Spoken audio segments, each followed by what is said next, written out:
Well, it's a very good morning, troops. Hello there. Hello, everybody. Welcome along to another exciting episode of Jaglives, where today we're out and about. As you can see, folks, we're on the Lockyer Road, but today we're looking for one of, well, I found actually, is one of Dundee's forgotten graveyards. It just sits here. It's on a hill. This is Logie Cemetery, folks. And we've got some bits and pieces to tell you about here. So here we go. It's a very old graveyard. There we go, look. Wow.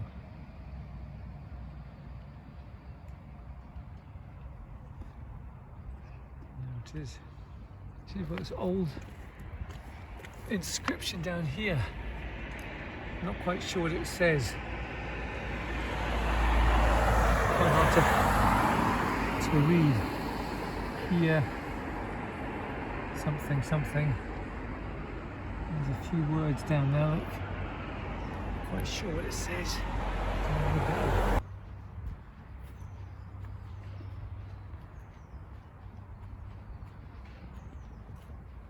It's 1843.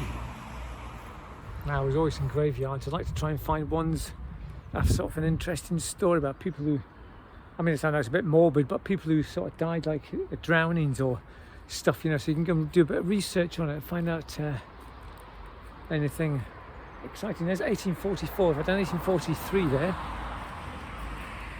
so I'll have to just have a little read of this. It's in a very strange location, right in the middle here on this hill, a hillock. Very odd indeed. So I wonder if that was the first one that was put up there on the top of the hill. Right, we're going to have a look at a couple of these. There's a 1795 one. Wow. Very old.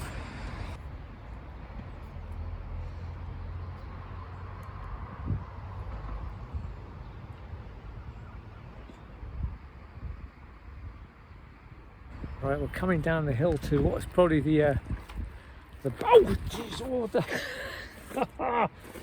God drat. 1844. Whoa, I've slipped this time. Hell's teeth. Good Lord, man, it's treacherous. I tripped and I slipped within a minute. Dear oh dear, treacherous. Just as well I've got good reactions, folks, isn't it? Yes. Right, I think we'll come down to the wall right here now. Yeah, this will be the wall. The boundary. There's only a few sort of graves down here in this treacherous bit. Goodness me. Yeah. So here's some of the old stones that would have been used as a mark on the wall, or maybe it's a part of the. I think that's an old gravestone. I mean, how does a gravestone end up like that, man? Upside down at the root of a tree. How does a grave end up like that? There are stories of grave robbers and all sorts of horrific things here back in the 18th century when it was rife, and they would take bodies out of the ground. Yeah, so this is the wall here, right? So, right, I'm going to try and get back up here again now. This is going to be treacherous getting up here now. Here we go. Why would a grave be on a slope? Because you'd think the body would slip out of the coffin, wouldn't you? It's strange indeed. I was just saying to myself there, I wonder why you would bury somebody on a slope, because if they're in a coffin, and you think they would probably slip out, unless of course this is all flat and subsidence and all sorts of stuff has happened here and made it into a hill. Yeah, because you wouldn't bury anybody on a slope, would you? It's strange indeed. So a very odd graveyard here, right in the heart of Dundee, folks. There we go. Give you one last look at it. It's quite a sparsely populated, well, populated, you know what I mean, folks? Actually, we'll have a look at this last big stone, the biggest stone in the graveyard. See who's got that. The biggest stone. It goes to James Scott. 1847. There he is. That's it. Right, now this next place we're going to, folks, is one of a lot of historical interest there in the Betty brothers' life, because right here, folks, was where Bro had set up his Nippy Chippy, just right there. This Nippy Chippy chip van that he had. He sold rolls and hot food and things before he had a little break between his jobs. So, and he sat outside this Medina factory. They did CDs and all sorts of stuff, like, yeah. So that's where I used to come up here every Friday and help him. and steal all his iron brew and his lawn sausage rolls and everything. So it was great. What a good laugh we used to have up here, man, with all the people that came to the fan. It was really good. But over here we have another site of historic interest for Dundee, and it's just it remains hidden to this very day, folks. Not a lot of people know about this, apart from us, obviously. It's Felice. And you must be wondering what on earth is here. Well, if you just look to your right, here we go. We have these stones right here. Look at them. Oh, they're like mad crikey.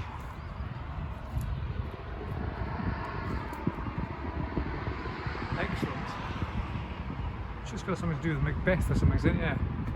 These panels illustrate scenes from Shakespeare's Macbeth. Dunstan Avenue, there we go. Okay, fantastic. So they haven't been born. There's the Witch's Cauldron. I'm not sure what's happening here. The ghost system, is it? There's somebody getting stabbed. Duncan's murder, that one is. Duncan getting murdered. I played Duncan in Macbeth. Burnham Wood coming to life. There's Banquo's ghost. There's always a ghost in the Macbeth play, isn't there? And there's the death of Macbeth. Wow. Crikey, that's a good one, that one. Who's that done by? Karen Frame. Whatever happened to these people? Right, there we go, folks. Then some of the story of Macbeth, done by the Duncan and Jordiston ceramic department, I suppose. Yeah, fantastic. And it's because this whole area is called Dunsinane Avenue, and Dunsinane Hill appears in the play Macbeth. That's awesome, isn't it? It's like just a little hidden corner. I wonder why they put it way out of the way here. It's just weird, isn't it? Still, it will stay here until this building gets knocked down, obviously. It's for sale at the moment, this building, so just hope the owners, when they take over, look after it. They're still here. They're still well looked after, man, I think. They're not damaged in any way, and they still seem to be quite clear, which is good, so hopefully somebody's looking after them. Right, here we go. Right, folks, we've come here now to the Swallow, well, it used to be called the Swallow Hotel, I'm not sure what it's called now, to have a look for another one of Dundee's hidden stones. A bit of mythology goes along with this one, so let's go and just run the back, see if we can find it. There's electrical charging points they've got here now. Look. Good, it's quite handy. I've gone the wrong way, folks. I need to go back. I need to go. It's up that way you go. There, look, up that wee path.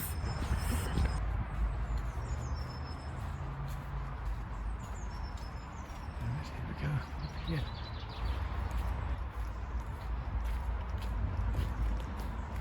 Right, here it is.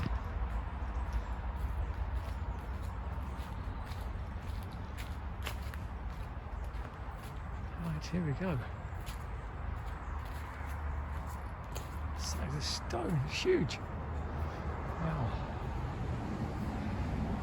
Now, what we have here, folks, is one of these Deal's stains. You know, these stones that the devil threw in anger. This one in particular, he threw from the top of the Sidlaws there. He was quite angry about, I think it was Invergary Church, Dargie Church getting built, so he threw a few stones.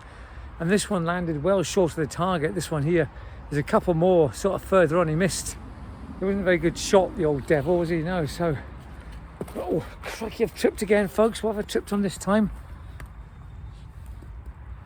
An old pipe or something sticking out. That was quite a dangerous sort of bit. Very clumsy today.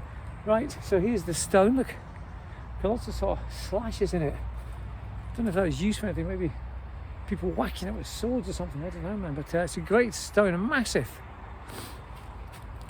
stone, man. Huge.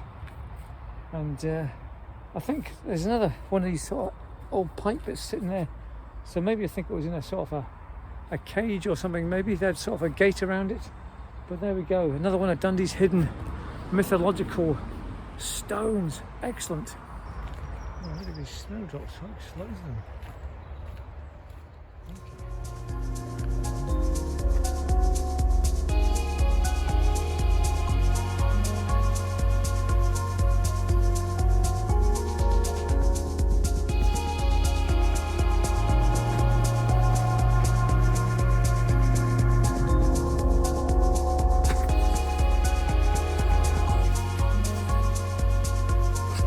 down through the hotel, down this little bit here. I'm sure there was a bridge or something. It's a bit of a mud fest down here. It started to rain.